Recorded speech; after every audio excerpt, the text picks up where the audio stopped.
Bismillahirrahmanirrahim. Bismillahirrahmanirrahim.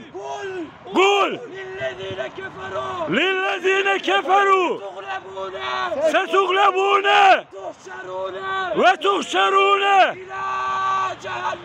ila cehennem ila cehennem ila cehennem. De ki ey kafirler yenileceksiniz ve cehenneme sürüleceksiniz ve cehenneme sürüleceksiniz ve cehenneme sürüleceksiniz. Allahu Ekber, Allahu Ekber, Allahu Ekber. Zalimler için yaşasın cehennem. Zalimler için yaşasın cehennem. Zalimler için yaşasın cehennem.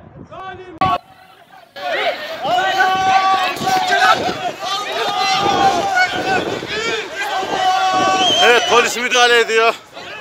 Görüyorsunuz. İşte Dışişleri Bakanlığı'na karşı yaptığımız eylemimiz, polis sert müdahale yapıyor.